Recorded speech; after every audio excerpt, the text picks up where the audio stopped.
Welcome to the program. How do you start? I don't know how to start these things. I just push a little button and then I think you're with me. So that's a good thing. Welcome to the Dr. Cloud Show. It's another day, and we are here with another day's live action of what's going on in your life and the stuff you're dealing with and the stuff we talk about. And it's just stuff. So I'm glad you join me and bring your stuff, and I'll bring some stuff, and we'll just stuff up this hour with a lot of good stuff. Anyway, it's good to be here. Let me tell you a little bit about this program if you are a new listener, and that it is a call-in show. And here is the number that you need. In fact, I would just tell probably our listening and watching and viewing family, why don't you just take this number, put it down on a little post-it note there on your screen or somewhere on your phone. And then one day you might be listening and you go, oh my gosh, I got to ask about this, or I want to talk about this, and you'll have the number. So there you go. 844-940-2774. 844-940-2774. 844-940-2774. You guys want to hear something interesting? My watch just told me that I took a fall and it needs to know if I'm okay. And one of the buttons is 911. And then it said, did you not fall? And I think they have a little more work to do on the software on these watches. Anyway, I'm glad somebody's interested. I did not fall. I'm okay. 844-940-2774. It's going to be one of those days. We are going to hop into the thought for the day, but let me remind you, if you're a new listener, we have a webinar coming up, The Art of Confrontation. That's coming up in a few weeks now, September 28th, a live 2-hour webinar on how and when and why and with whom to confront people. And confrontation doesn't have to be war. It shouldn't be war. It should be a skilled way in which we step into some sort of a problem and fix it. But there are skilled ways to do that and unskilled ways to do that, and logical, rational, reasonable ways to do that absolutely don't work. That any human being would think, well, this should work. That's the way people talk to me, and I listen. Well, not everybody listens. Not everybody is like you, because some people aren't as mature as you, and they might be controlling, defensive, toxic, gaslighting, freakazoid behavior kind of people. And so you got to be careful how you wander into that versus with mature people. A lot of things go into this, a lot of science behind it. So we're going to examine all that and give some very practical stuff on September 28th. Sign up now. If you cannot attend on the 28th, sign up now for that live event, and you will be able to stream it at your leisure whenever you want after that. And what we're encouraging a lot of people to do, and we didn't even come up with this idea, it came from our attendees in the past. What they've told us is, what we do is, I'll get the event, I'll sign up, and then I have my small group over and we all watch it together. I get my friends to come over and we watch it together, and then we use the materials and turn it into a growth experience. So have a confrontation party that night, September 28th. I don't know if I'd invite the people that I'm going to confront, though. I don't know how that's going to go until you kind of know what to do. I don't know. Good luck with that. Might want to film it. We could play it here. Here's how you sign up. Go to boundaries.me/confront. Boundaries.me/confront. And you'll be all signed up. And as I always say, while you're there, check out boundaries.me. Look, guys, for those of you who've never gone to boundaries.me and checked it out, take 10 minutes today and just go there and browse it. It's kind of a life university in a way. That's the way I've always thought about it. I always wanted to create a platform where all the topics that we deal with and that affect our lives, we could have knowledge bases around them where, knowledge is power. And that's what I've tried to build at boundaries.me. And we've put a lot of work into it. Our team is always updating it and finding out from you what you need. So go there, take 10 minutes today, go check it out. Boundaries.me. You can have a free trial subscription by going there. All righty, let's hop into my question for you today. And your questions for me will come in through a number, 844-940-2774. 844-940-2774 is the number to call in to ask a question. But my question for you today is, are you ready? Where are you? Where are you? Where are you? Hey, where are you? So, where are you today? You sit down in a coffee shop, that may be first thing your friend says. So, where are you? Well, I'm in the coffee shop, idiot. Well, we know that. So, obviously, that's not what it means, right? Where are you? It means, where are you inside? How are you doing? What's going on? Really? It's interesting is that you are a created being. And I want you to wrap your head around this for a second. You exist. There is no unexisting you. Okay? Not many people believe that you can unexist. Some people do who are extreme materialists who think that all existence is material, and then that when the material runs out of juice and you die, existence ceases. Wow. There's so much to refute that. I don't even know where to start. But, there are a few people who believe that. But even if you believe that, while the juice is still flowing and your synapses are still firing and all of that stuff is going on, then you exist today. So there. So this is going to pretty much include everybody. We exist. We take up a space. Now, where you are in that space right now is defined by the body, but you can go out of your body, as some people can attest to, which kind of defeats the materialist argument. But wherever you are somewhere. So when I ask you, where are you today? What I'm asking for is your internal state of being. Now, basically, since you are somewhere, you are not the only one that invades this universe, and there are other people in this universe as well, and you were designed to be connected to them. And so where you are in any given moment, and I want you to get this, where you are is a connected space. Okay, we're like a wire. Okay, if you could, let me show you something. My cell phone here is connected to this little thing, right? And when it's connected, it gets power that flows into it. When it's connected to the network that I'm talking to you on, then a lot of things can transpire. It can download updates, right? It can download capacity and software. And through that connection, viruses can be taken out. We are designed to be connected. Now, you are a connected being. So I'm going to ask you, where are you in your connectedness? Because there's only 4 possibilities. And I talk about this in my book, The Power of the Other meaning the other person, the network you're connected to, the wire that you're connected to, the person or persons that you're connected to, and they have power in your life. They do. Good or bad, they do. They exist also, and they are a force.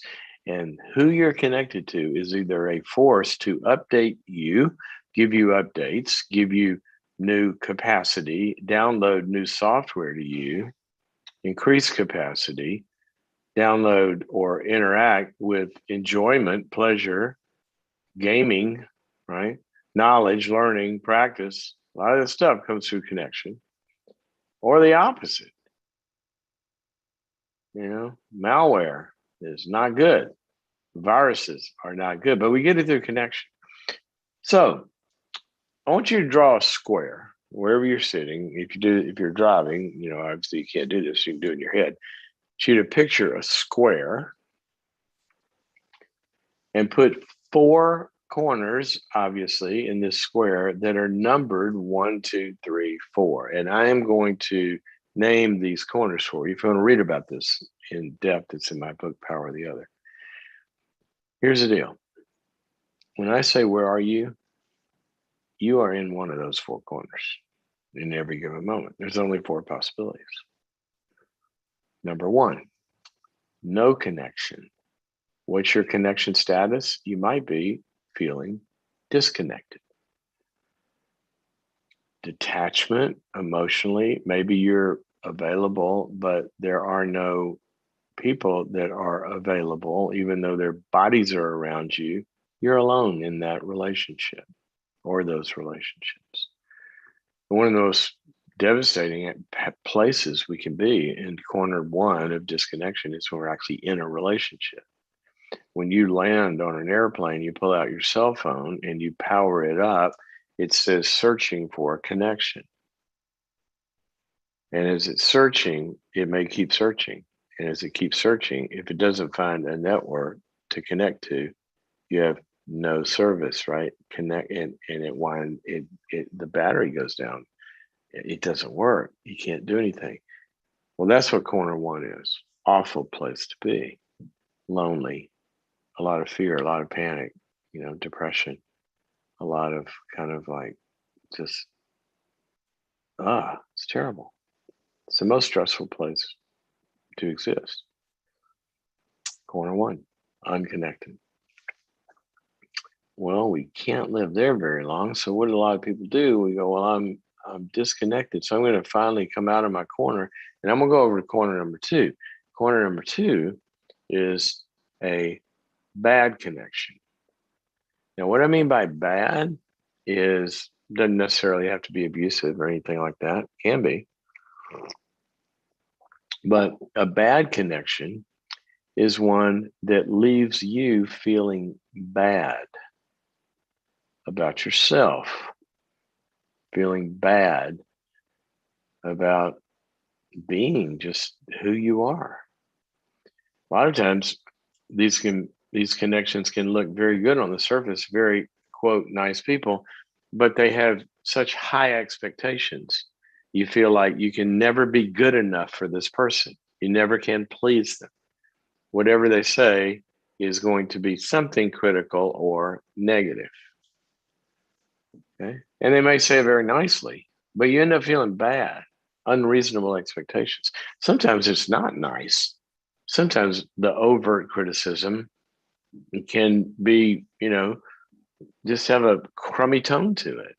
It's guiltifying. It's like, but you end up in that relationship just always feeling like you're not good enough.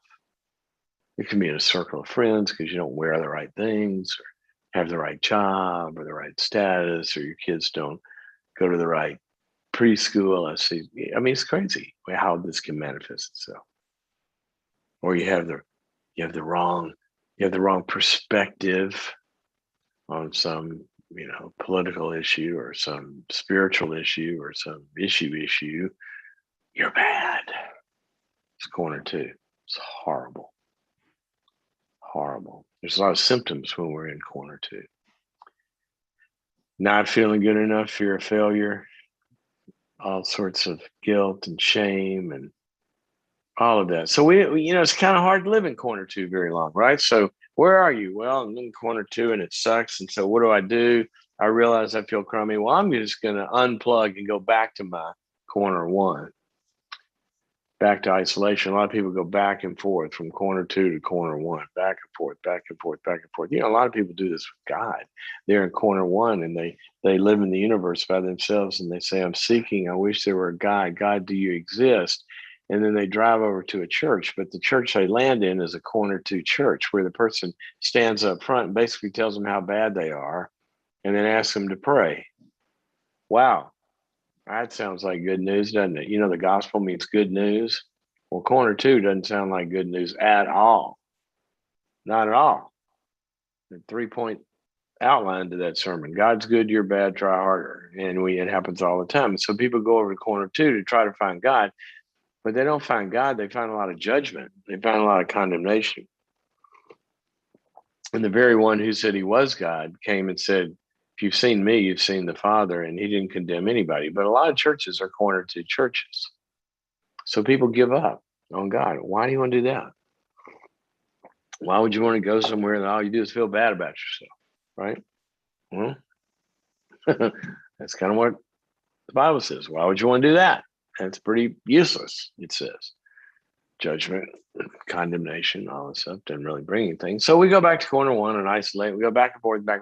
Oh, I'll try again. A lot of times people be in a relationship that's hurtful and they unplug, they separate, they go over here, and then they go back and they go back and back and back and back and back and forth, back. Oh, and then it hurts again when we unplug.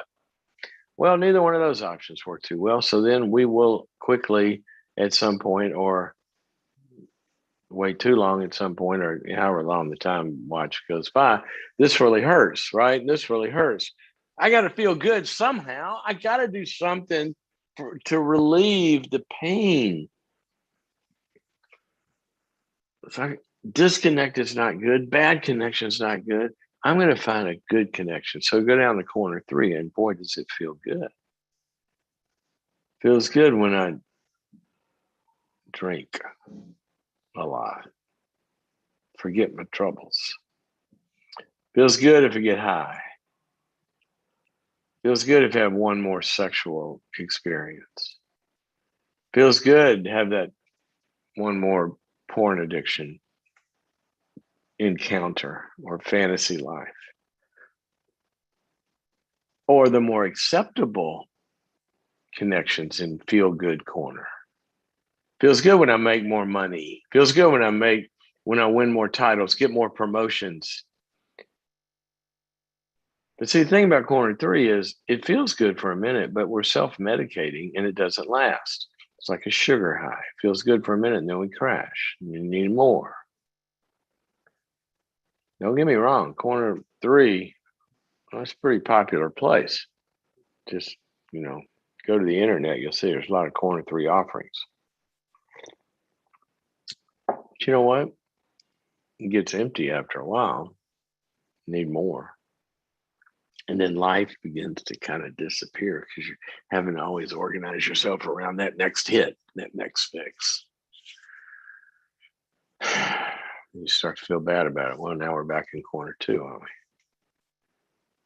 we? You feel ashamed. Nobody's going to love you. So you go back into corner one, you isolate. And so life becomes this trip around three corners, like a merry-go-round or like a roundabout. If you've ever driven in a roundabout, you just go round and round and round and round. What are you going to do? You're made for connection. You got to be somewhere. Where are you today? Well, there's another option, corner four. And corner four is what you're made for. When you turn on that cell phone, it says searching for connection. There's several corners out there. There's Verizon, there's Sprint or T-Mobile or AT&T or, Discount Talk to Me, or, there's a lot of different corners. Your phone knows. It knows the right one. It knows the one that's going to feed it. And it finds it. And when it does, it comes to life. Well, that's corner four, and that's called real connection. Real means a lot of things. It first of all means that you don't have to be anyone other than who you are in order to be there. If you got a Verizon phone or AT&T phone or a Sprint phone or whatever, a T-Mobile phone or whatever it is, that's who it is, then that network says, come on. Well, I got an old model. Come on. Well, I don't have the new updates, but come on. See, there's a match, and you are made for a real connection. So real means you can show up with that person. By the way, this is God also. You can show up as you are. You don't have to take a shower first. You don't have to get good first. It's like people go to a recovery meeting. They don't have to get sober first. They can just go in and everybody claps that they're there. We're glad you're here. So it's real in that you can be real. It's also real because it's real. It exists. It has power. And you can feel it in a different way. It empowers you. That connection empowers you. So it really does exist.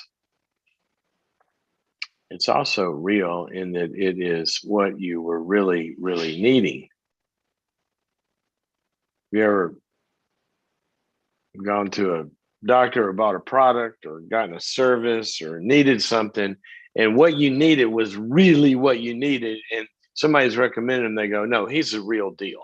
She's the real deal. It means they can actually deliver what you really, really need. This is the real thing. It's not a knockoff. It's the real thing.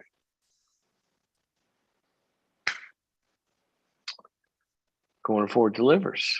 What do you really need?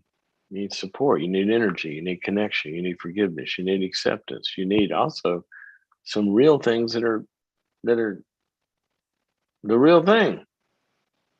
Some of those kind of are prickly. They hurt. You know. I went to the knee doctor a month or so ago. I'm preparing for another knee surgery, and they gave me the real thing. The pain was so bad, they gave me the real thing. He put that in there, and he said, "No, wait 30 seconds or a minute, get up, and I want you to walk around and see if it's any different." I got up and I started walking around, and it was different because he gave me the real stuff. He didn't give me the placebo. So corner 4 gives us what we really need. Now, this is both God, and you can find fake gods in all three corners of the first three. You can find a detached God that people believe just set the universe up and isn't involved. You can find a guiltifying, they're like judge in the sky. Or you can find the feel-good God. People make up the feel-good God. Everything's wonderful and everything goes and everything is fine. It's all about your self-esteem, and God's just there to serve us. And that's not a real relationship. What relationship on earth is like that? None. The best mother in the world to a baby is also going to give it some more than what it wants all the time because she loves it. So corner 4 is the real stuff. God's like that too. So here's what I want you to do. I want you to use this map, and I think there's a course. Jess or Greg, Albie, do we have a 4 corners course on boundaries.me? I bet we do. I'm in We've corner got a 1 workshop right now. called Realizing the Power of the Other. We've got a what? Say it again. We've got an item in our shop called Realizing the Power of the Other. Realizing the Power of the Other. Okay, so go there if you want to go into depth on this. But here's what I want you to do. I want you to take a little 3x5 card or a little Post-it note or whatever, or make a little note on your phone. I want you to draw this. And I want you to use it kind of like a GPS. When a Navy SEAL parachutes in, first thing they do when they land on the ground is they look at their instrument and it asks the question, where am I? Tells them, because they need to know that. And I land on the wrong side of the fence. If I'm in the enemy's backyard, I need to know that.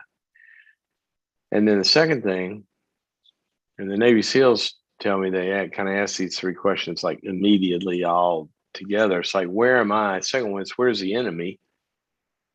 Where's this pain coming from? Which corner am I in that's giving me this pain? And then the third one, where's my buddy? Where's corner 4? I got to find corner 4. And here's the interesting thing about those 3 questions. Where am I? Where's the enemy? And where's my buddy? Here's the interesting thing about those questions. If you don't know the answer to number 1 or number 2 or both 1 and 2, but you know the answer to number 3, you can find the answers to 1 and 2. If you can find your buddy, you can get home. Corner 4, wherever you are today. When I started this thing by saying, where are you? If you're feeling isolated, go to corner 4. Reach out to somebody, God and somebody else. You don't have to go 1, 2, 3, 4. Go from 1 to 4. now. If you're feeling bad, go from 2 to 4. If you're out there whooping it up and feeling good, put down that whatever it is you think is going to make you feel good, go to corner 4. That's where we're designed to live. And the way that the scriptures talk about it and the way the neuroscientists validate is this isn't like a, what would be the, it's not like a drive. It's like an ATM, right? You don't go there and then you go out and in one way you do because you can internalize it and take it with you, but it's a place we're supposed to be connected to. And here's what I mean by you're connected to it all the time. When I go to the ATM, I went yesterday because I'm gonna be doing some travel. I need some cash, and I got my cash. I took it with me. See, I'm still not isolated, am I? Because in corner 4, you get real stuff that you take with you. So I can be alone and be in corner 4. That's called solitude. It's an important thing for us to be alone. When a baby feels like mommy's inside of them and they get their tummy filled, it's called emotional object constancy, that my love object lives inside of me. And she's inside of me now because the kids had 8,000 interactions and where mommy's love has been taken in. And then what happens? The kid starts to be able to go in the backyard and play and be happy and not feel alone because the love is on the inside. That's what corner 4 provides us. So where are you? Once you connect. Okay, there we go. That's our thought for the day. 844-940-2774 is the number to get on the program. Let's go to the phones. Oh my gosh, we got an international caller off the bat. YouTube off the bat. Is that a phrase? YouTube. Catherine's calling us from way down under there. Catherine, welcome to the program. Hello. It's really Good. nice to talk to you. It's nice to talk to you. I love your accent. Oh, I love yours. Yeah, you don't think you have one. So how are things down in Australia today or tonight or whatever time it is? Morning, evening? Well, what time is it? All right. Oh, yeah, it's about 3:30, 4 a.m. What are you doing pretty awake? good. Did you call to tell everybody how to be diligent, and get up early and conquer the universe? Or are you having trouble sleeping? Or what are you doing up at 3 a.m.? Oh, probably trouble sleeping. Trouble sleeping. All right. Well, tell me why you called. Tell me your question. I just wanted to say thank you so much for your generosity with your time with everyone on your show, because it's gotten me through some really hard times. My question is actually a dating question. It's so like going on a first date or a second date, like, you talk about how, there should be no pressure and, it should be fun, and you can go on, like, you don't have to feel like they're the one or anything like that. Yeah. You're talking about in dating. Dates, in dating, you should enjoy the experience for what it is, right? Enjoy the experience with no pressure whatsoever, but I feel an intense amount of pressure. Okay, now let me hold on. I'm gonna stop you there for a second, Catherine. Okay. We don't even know him yet, right? Yeah. And you already feel the pressure, right? We don't know the guy yet. And you already feel the pressure. So let's start there. The pressure's coming from inside. It is. It's me. Okay. All right. So let's talk about the pressure. You go out on the date, and then you got this warm body sitting across the table at the restaurant or wherever whatever you do down there. What pressure do you feel?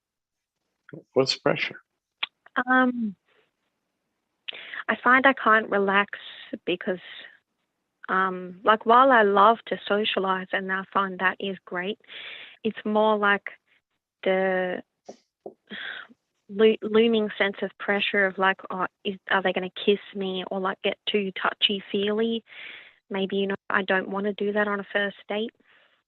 Oh, That's so just, the big pressure that you're yeah, feeling is there I might be some want. sort of a physical desire, request, Intimacy. move, whatever on his part. Yeah. Yeah. Okay. I And should preface what it by happens then? saying there is a history. The preface of it is there is a history of sexual abuse. Oh, So and at what age and how long and by whom? we don't have to go into too much, but it was my ex. It was the only relationship I've been in. It was 2 years Oh, ago, and I feel pretty good now, like about myself. But mm, I haven't experienced a good relationship. I've only got that to go off. I see. And I Okay. just want to build good boundaries with a man and, you know, fall in love. Yeah. That's what I Yeah. want. That's good. That's a Yeah. good desire. Well, let me start with this. Um, the fear that you feel, Mm. remember I said it's coming from you, and Yeah. then because we hadn't met the guy, right? It's coming from you. This is what I was meaning earlier, that we don't really have to be in the presence of somebody to be connected to them. And so the fear that you have is Mm. 100% legitimate and accurate, in that you just said it. You said my only relationship Yep. was abusive. And so what that tells your brain, because you're exactly right to feel afraid. What that tells your brain is, do the math on this, 100% of men are abusive, because that's true in your experience. 100% of men that you have been around have been this way. So Mm. therefore, when you I go just out on don't. a date, he's going to be abusive, because all men are, all the men you've known. Yeah. So I want to validate that from the beginning. You're right. Your brain is right. You should be afraid. In fact, you shouldn't even go out, right? Because all men are going to do this to you. So I want you to, first of all, legitimize your fear, because what we do with fear is we will reject it, devalue it. I shouldn't feel this way, kind of go into arguments with it, right? Mm. I find And that I feel angry. Like if they get a bit touchy, I find yeah, I'm feeling angry for some reason. And they might have pure intentions, but for some reason I think maybe they're going to try and take advantage. yeah. Well, if we're But I don't want to feel right, that. no, you don't want to feel that. I understand. But Mm. if we're right about what we're formulating here, that 100% of men are going to abuse you, well, then the first touchy feely, that's just a a way to seduce you into how they're going to hurt you, right? So because he's going to hurt you in your Yeah. mind, right? But this has to do with the connection with the abuser. And so there's a few things that I don't Yeah. think that um, I don't think the only thing you need to do is to rewire your head. I remember when I first went into this field, a very experienced clinician told me one time, look, nobody ever worked their problems out sitting on a couch, even though that's what we go to therapy to work out our problems, right? Well, we do have to sit on the Yeah. couch. That's part of it. Right now, we're kind of on the couch, right? We're looking at all this. Mm-hmm. But we got to change the math. So you need the insight. Yeah. to know, and you need to be able, obviously, to talk to yourself. Well, this is this one experience. This was him. It's not everybody. I'm going to take a step, and you know, all that's really, really important. But number two is, I think you've got to get into some really, really safe experiences with men that Yeah, I haven't had have, many of those. yeah, you haven't had many of those, that have nothing to do with dating, and where there's no Mm, possibility of a romantic interest. And I'm going to say mm, that again. Really, really deep connections with some men where there's no possibility of a romantic interest. Okay. okay. That's how we form our pictures of what any particular kind of group is going to be, what a man's going to be like, what a woman's going to be like, what an authority figure is going to be like, what a friend's going to be like. It comes from our experiences. So, right now, if there's a romantic or a sexual dynamic in it somewhere, which is normal in dating, then it's going to trigger your Mm, picture of abuse. What I want to do is I want to get you out of that danger and get you in a good, like a small group, like with a couple of male friends that are safe and it's not going to become unsafe. Like a good male therapist would be very, very good idea, for example. And some other experiences mm, where you normalize and you learn what you, and this is not just what you're going to tell yourself, it's your brain is going to learn this unconsciously. Wow, all men aren't going to hurt me. And then you begin to, you know, it begins to change the picture. Now, the next thing I want you to do is I want you to get somewhere and process the pain that's still there. Process the pain that's still there. So it sounds like there's still some ways that he hurt you that I think you need to talk out, because the shame. anger. What is that? Yeah. Anger and shame. Um, Of course. shame over myself. Like I feel like I don't know why, but I just feel a bit disgusting. I don't know why. I tried, look in the mirror. I'm beautiful, but I just don't know why. I just Because you were, intimacy freaks me out a bit. well, of course you feel, I mean, you were treated badly. And it's the strangest thing that innocent victims, Mm.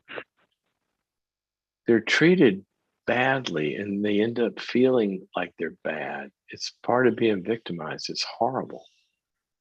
And that's got to be Yeah, talked out and processed. You know, you're treated like an object, you feel like an object.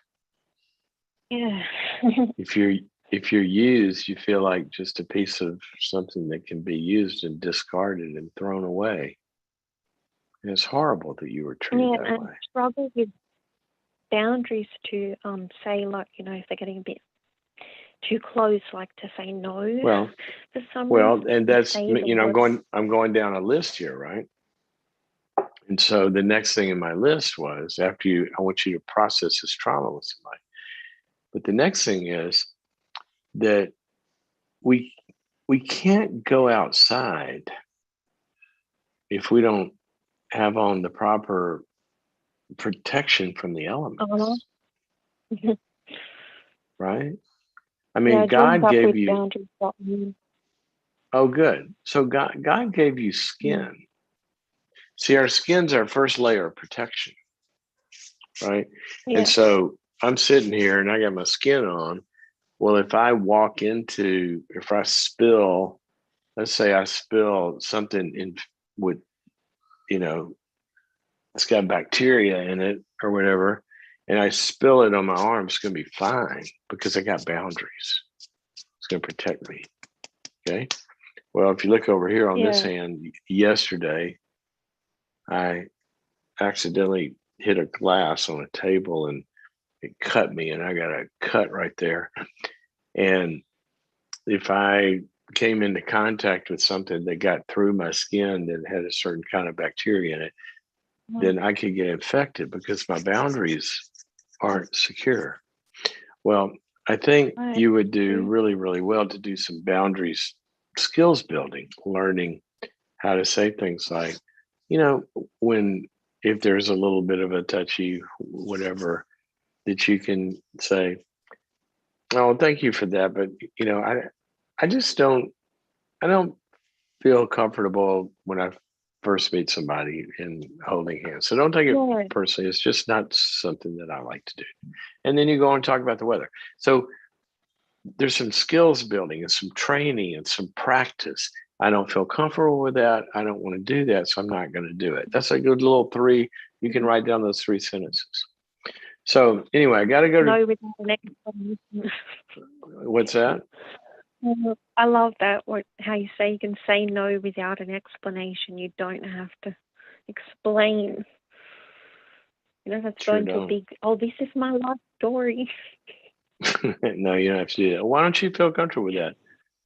You know, that's, The life I just story. don't. That's Oh, all. when That's they all I said, want to say. That's all I want to say. How's the weather? You don't yeah. have to explain it. Okay, I got to go to some other callers. I would love to talk to you for a long time, but I'm going to.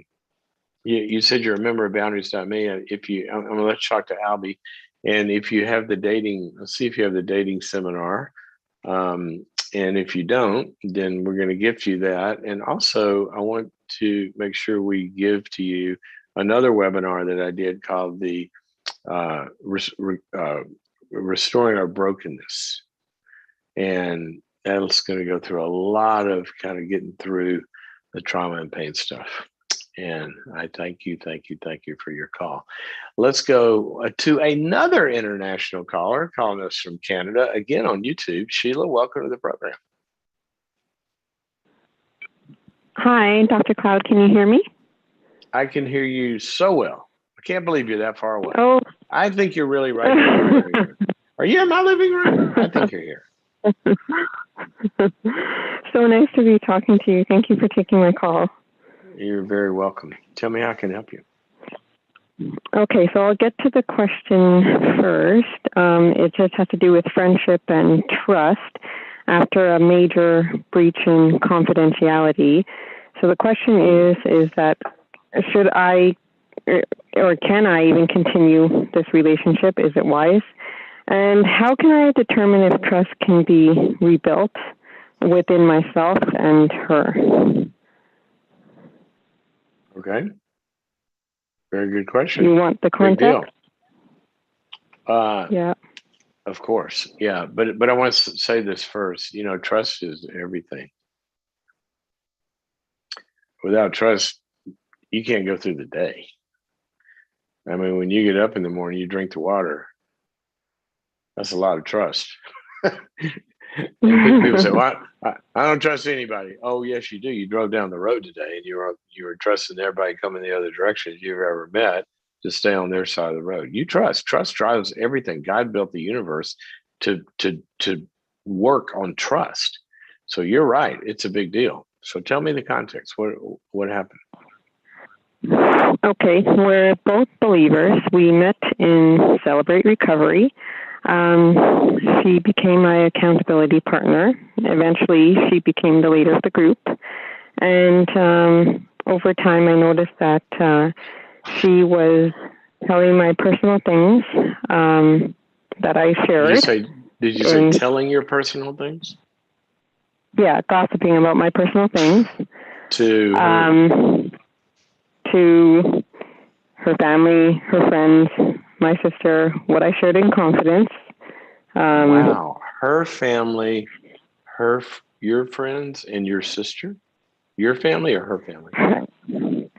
Her family, some of her friends, and then my sister. Eventually, I confronted her on it, and her reasoning was, mind you, she's still the leader of our group, right, in a leadership role. And her reasoning was, it was her sense of justice. And I said, justice? Well, no, I think what does that I mean? didn't understand that. Justice I'm not sure who? if she thought. For maybe who? justice for me. Maybe For you? what I was telling her, she thought telling other people would bring about some justice, about the unfairness of the situations. I'm not sure. Were they the perpetrators of your pain, or she's just saying she's trying to find support for you? Maybe, but Maybe my no, response wait a was, minute. No, hold on. Were they the ones that had hurt you? She went and confronted them about hurting you. That would be justice, right? She could say. Or were they the ones that you were talking about? kind of, but in not all the situations. Okay. So then I told her, well, no, I think it's your big mouth. And she finally admitted it, that, she had nothing better to talk about. That was primarily the motive.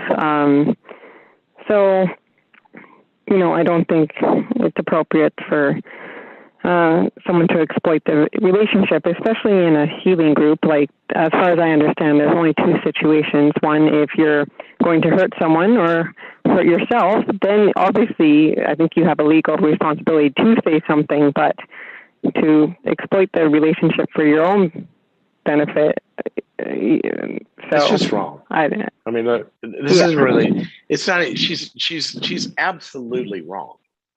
So, I mean, we don't even have to you don't even have to kind of try to push an opinion on this. She's just wrong. And it should be, I'm assuming, I've never looked at the ground rules specifically, but it should be right there in the ground rules that what you share in confidence here stays in the circle. And with the accountability partner, especially, what you share here doesn't go anywhere. Isn't that part of the ground rules? Oh, yeah. Yeah, we went through those ground rules every week. Yeah, so she violated it. So she's wrong, period.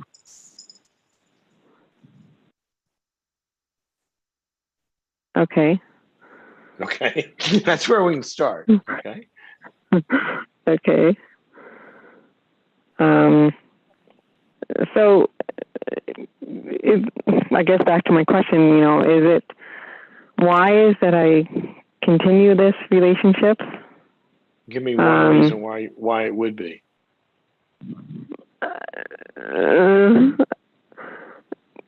I guess I can't really give you, she's a nice person, but I know she's not doing this to be facetious. She just really doesn't understand the concept of confidentiality. Well, I don't care if somebody's motive. I mean, if a guy's sitting I get on an airplane and he's sitting in the left seat and he might be a nice guy and have great motives, but he's never flown an airplane before. He's incompetent to fly the plane. So if my role with her is I'm going to share things that are important to me that I want guarded, and she can't fly that plane, I'm not getting on that plane. Doesn't matter how nice she is. Now, it's that same guy. They might be fun to go out and party with, or go shopping with, or go fishing with. I think my dog just ran by with stole a sandwich from somebody. It doesn't mean you can't be your friend. You're just not going to share anything with them. So it's not wise to do something. Look, trust is in part built on competency. We trust people who are able to do what we entrusted them. And if you're entrusting secrets to her and she can't keep a secret, no, that's not wise. So don't do it. How about that? Okay. What's your hesitation? Should I give her a chance? Can trust be rebuilt in this relationship? Trust can always be rebuilt if the person qualifies. Forgiveness is free. You can forgive her. Say, look, I forgive you. I'm not going to hold it against you. Forgiveness has to do with the past. Trust has to do with the future. So I forgive you, but I don't trust you because you haven't proven. Trust has got to be earned. And so if she wants to rebuild it, then that can happen. She would have to prove herself. to really, really understand how much she's hurt you and not justify it. You have to know her motive, that it's not just to gratify herself anymore. Thirdly, she's got to show the competency and be able to keep her mouth shut. Fourthly, she's got to have the character and the honesty and understanding and stuff to be. And fifth, she's got to have a track record. And so I don't know how you're going to qualify all of those with her, but yes, it could be rebuilt if she did all that. But why is my question? Why do you want to put her back in the pilot seat? Why don't you find somebody else? She can be your friend, but why don't you find somebody else to trust in terms of keeping secrets? I do agree with you on that. And I would not ask her to, be an accountability partner or anything like that. The relationship has significantly changed, moved more to a more superficial relationship. Yeah, it would have to. It would have to. Yeah. I did send her a YouTube video on Dr. Brene Brown, who, she's done some TED Talks. She did a YouTube video on the anatomy of trust. And I said, maybe you should watch this. Can you move a little bit away from your mic? I'm good. There's a little interference. Okay. So you listen to Brene Brown on the anatomy of trust, right? And you sent this to her. Yeah. And so you want to kind of train her in how to be trustworthy? Well, no, maybe create some awareness for her. That's great. That's great. That's different than trusting her. Right. Look, if I want to take the guy and put him in pilot, I want to take the guy and put him in pilot training and even pay for his training. That's great. Mm-hmm. I'm just not getting into playing with him. Okay. Look, this is just math. If she can't keep a secret, don't share things you want kept secret. It's just math. 1 = 1, right? Yeah. But can I give her anything? But she obviously has to be the one to work on it, right? And I have to see, as you said, a track record, and she's reliable. And we're back to trust. How do you trust her again? Yeah, and the things that I listed are the big things that go into. That's the way I look at the anatomy of trust. Is those big 5 things. That's what we know from neurology and psychology and experience and wisdom and everything. All 5 of those boxes have to be checked. So if you want to trust her again, there's such, every time I talk about this, so you're coming back with kind of wanting to trust her again. And I understand that desire. I just don't want you to let the desire and the wish and the hope get in front of the horse and get violated again. That's all. I'm just trying to get you to see what her capacity is and act accordingly. If you want to rehab her, that's great, but don't trust her until after she's there. We trust people when they've earned it. So what would be appropriate for me to say to you, this is the level of relationship I can have with you until you're able to prove yourself to be trustworthy? Well, what would the context, in what context would that question come up? I mean, I think you can have a relationship with her and just don't say things that you don't want broadcast. I would, back in the financial crisis of, was it, no, it wasn't the financial crisis. It was the Enron and Anderson, when all those companies went down and a lot of the, Sarbanes-Oxley acts came in and companies were, highly in trouble and regulated and all that. There was some CEO that said this. He said, look, if you don't want it on the front page of the Wall Street Journal tomorrow, then don't write it down. Don't send an email. Don't do a memo or whatever. If you don't want it read to everybody in the world, then don't write it down. Okay. That's how you've got to look at her. That's all I'm saying. So just don't talk about stuff that you don't. Assume everything you say until she shows herself otherwise. Assume everything you say is going to be broadcast. Just that's what you got to assume. That's all I'm saying. Now, past that, if she asks you things about that, you can kind of stay on the certain things that you don't care if people know. You can say that. If she asks you more, then you could say, you know what, I don't really feel comfortable talking about that because when I have before, then you've told people, and I don't feel comfortable to do that. And then you could do that, and then she says, well, I want you to trust me. And say, well, then let's get a plan, maybe, or a path. Talk about how to rebuild that, but right now I can't. Does that help? Yeah, that's helpful. Okay. All right. I wish I could all of a sudden make her better for you. I'm just trying to advise you. Until she is, don't. It's just kind of like until she is trustworthy, don't do it. And so how you get there? Well, you can talk to her about, I'd like to be your friend again. I'd like for you to become trustworthy. Let's talk about how to plan to get there. Maybe you can do that. And that would be a very redemptive thing in her life. God bless you for doing that. I'm just saying, don't go outside when it's raining without a raincoat on. That's all. All right. Thank you. Okay. Thank you for your call. And I admire and fear your wish for this relationship to be more than it has been, better than it has been, and something that it's not. That's a wonderful wish. I just want it to be based on something objective where you can really trust. And this is a big deal. I'm so glad, Sheila, because what you feel is so common in every good person on the planet. Don't we want people to be better if they're not? We want to give them a second chance. We want to trust them. And how can we, I've sometimes thought if there weren't something wrong with this statement, it's just true. It's like it's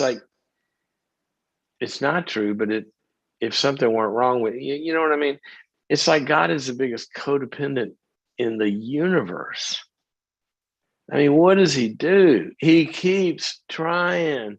He keeps trying to give people 80,000 million chances. I'm glad he's like that, but he keeps trying over and over and over and over and over and over and over. And he says, come, let's reason together. And then finally he says, I can't deal with this anymore. And he throws them out. And then he comes back again and he wants everybody to get better. He wants everybody to come be his friend. But they keep flipping it off. You go through the whole Old Testament, it's only one story. God loves them. He wants to do stuff for them. He's just asking that they be faithful and don't go, adulterate themselves. It's amazing the language God uses. He says, you went up on the hill and you lifted your skirt. You prostituted yourself. All these idols and other gods. That's what he's mad about. And so then he breaks up with them because they've already broken up with him. God never initiated a breakup. He got rejected. And so, but then he comes back. Let's do it again. Let's try. Let's make it better. But each time he does something that I'm telling, in this context, Sheila to do. Yeah, go back. But each time he would say, if you repent, if you change your mind, and you see the error of your ways, and you come back wholehearted and show me, I'm in. And that's what I love, Sheila, that you want to do. You want to you want to get this relationship to where it ought to be. You just have to make sure that both of you care about confidentiality, not just you. That's what is really, really important. Okay, let's go. We have, how much time do we have here? I don't exactly know. 20 minutes. Albie, I'm sorry, I'm checking in on time. Oh, we only have 1 minute. I'm gonna I'm going to take, we don't have time to get Suzanne on the air. Who's calling us from Georgia. I want you to call me back, Suzanne, when we have time. And I'm really not shunning you because Georgia beat Clemson. I'm really not shunning you. That's not why, because we're out of time. So congratulations. For those of you who don't know, my daughter goes to Clemson. Love those Tigers. So, but I have a lot of friends in Georgia, and so I had to call them and congratulate them last week. Anyway, here's her question. That her son came to her for help with his self-confidence and fear of failure. What can she do? How can she let him know that failure is not what he thinks it is and not to fear it? It's such a great question, Suzanne. There's so many. I'm going to talk about this on 2 levels, 3 levels, 4 levels, actually. I can't do this quickly, but I'm going to try to do it quickly. A lot of people will come to me sometimes and say, how do I build self-confidence? And what they want is they want to feel confident in doing something so they can go do it. I just don't know anything that works that way. Anything.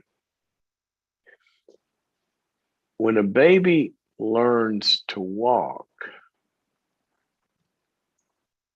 it's kind of a big deal, but then they start walking and they fall down and then they get up. I don't know the exact number. I read this somewhere and it's stuck in my head, and you can Google it, but I think a toddler falls down like 1 million times before they learn to walk. So what people want is they want the confidence that they're not going to fall down. And I don't know anything that works that way. So building confidence so what happens is you fall down 1 million times, and by the time you're, 18 months or something, then that baby's just confident. And they're not sitting there thinking, I can do this. They're not even thinking about it. Because why? Because they can do it. When you walk across the room today, you didn't think, I wonder if I can walk across the room. I mean, all things being equal, unless we have a disability like I do right now. You just do it. You don't think about it. Why? Because you've done it. So confidence is kind of a fruit of competency. Now, what gets important here is the process of how we get to competency. So yes, he needs confidence. And here's the confidence he needs. Confidence says, hey, buddy, you got your team here. You can be confident of that. When you go try this stuff, when you go try this sport, you try that class, or you try to learn to play piano, or you try to go learn to have friends, you can be confident of one thing. We're going to be here for you after the attempt. And if you fall down, you can be confident of this. It's not the end of the world. That's what practice is. And you can be confident of this. Every time you fall down, we can learn from it, come back and talk about it and say, well, what went wrong that time? And you can be confident of this. It is possible for you to get there because other people can do this. And if it can be done, then we know that it can be done. You can be confident of this. We will support you and give you the resources and the opportunities and expose you to the people that can help you do this. Well, you can be confident of this. We're going to find you a teacher, and that teacher's going to coach you, or a coach. You can be confident of this. We can get you in some groups where some other kids are learning, trying to do the same thing. You can be confident of this. We're going to find you a model. You can see how they do it. See, there's a lot of stuff we can be confident of. And if we can build confidence in all of those things, the path, the process, then we have, for example, what I think it's a Carol Dweck calls a growth mindset. See, right now, he has a little bit of a validation mindset. I try something, and if I fail, that proves I'm not good enough. Or I try something, if I do it, that proves I'm good enough. And we can't look at life that way. What we got to look at life is from a growth mindset, that I try something to learn. And if it doesn't work, then I learn what didn't work and I do it a different way. So when we have a growth mindset, that gives us the confidence to be in the process. So what he needs is the confidence to be in the process through all those 7 or 8 factors that I just listed. And if we do that, then woohoo, we can go do anything. I remember I said to somebody one time, because this is one of the most important things I learned in my life. Oh my gosh. You know what? I could do a whole webinar, an entire webinar, and maybe we will. This is one of the most important things I learned in my life. Once a person learns how to do something, no. I mean, that's important. You gotta learn how to do stuff. That's important. That won't change your life. Learning how to make a business work. Yeah, it'll make a business work. Doesn't help you in learning how to have marriage. Learn how to raise a kid, learn how to be sober, learn how to whatever. No, that's not the life changer. Here's the life changer. When you learn that you can learn, that will change your life. That will change your life. Because see, what people do is they want to do something. I don't know how to do that. I don't know how to do that. Just can't do that. Or I'm not good at that. Just can't do that. Oh my gosh, are you kidding me? I will never forget. And it was like God opened up the universe to me one day. I know it sounds dramatic, but for this kid, it was dramatic. I wasn't a kid. I was, 23 maybe.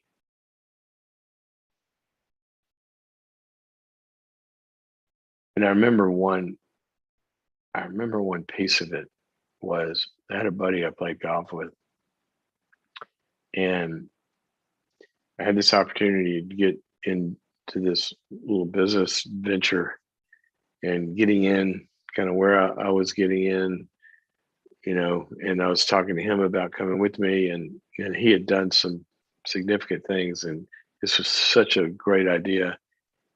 And he said, well, we shouldn't do theirs. We should do our own. And I said, well, I don't really know anything about that world. Do you? And he said, no. He said, but we can go learn it. Now he had built a couple of big businesses. He was a little older than me. I thought, that's profound.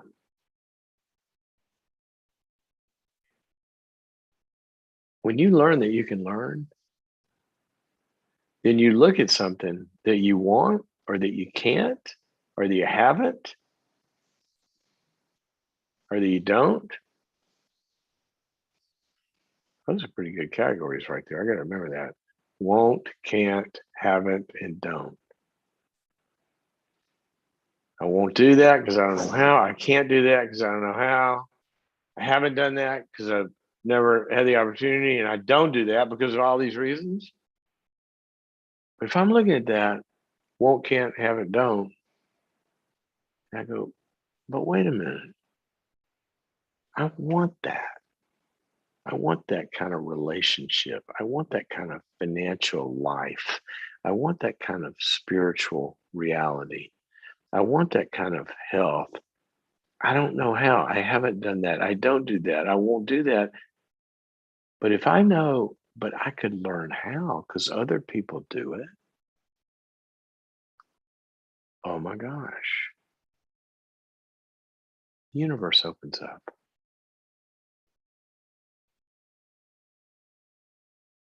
I don't even know. This was so profound in my life. So profound. I mean, just from work, I would, just how to, oh, so many things. I mean, two big categories in my life. I didn't know anything about healthcare systems. I was a clinician. I wanted to start a Christian psychiatric hospital. I'd worked in a lot of hospitals. I treated patients in a lot of hospitals, but I realized to have a faith-based one, I had to be in control of it, because maybe the people that are on the hospital, or the psychiatrist that ran it, or the medical chief of medicine, they didn't want this faith. You can't have prayer in our hospital. I figured out the only way to do this is if I could control it. Well, how do you control it? Well, they got to own one. Okay, let's go buy a hospital. I don't know how to buy a hospital, but I can learn how. And so I went out and I found the investors. And then went out and found the hospital management people. Learned how it's done. Went to some workshops, talked to some people, learned how it's done. And then got to where it couldn't buy a hospital because nobody would sell. We could, but nobody would sell. Why? Because they were working too great. Nobody wanted to sell at that. So then what are we going to do? Well, I got to figure out how to restructure a deal where I can go into a hospital that somebody else owns and have faith in them. Well, how can I do that? Well, then the way to do that is to meet their need. And then you go meet their need and you find out they got an underperforming wing of obstetrics or something. And I can go to the stakeholders that own the hospital and need to make it work. And I can tell them, well, I can bring the marketing and the patients and the doctors, and we can make the best treatment in the world. And we're going to turn this unit around. And we got our first hospital unit. And learned how to do this and learned how to approach others. And no. I didn't know anything. Well, when we built this, we ended up with treatment centers and hospital units and throughout the Western United States. I didn't know how to do that. I wasn't smart, but I learned a profound truth.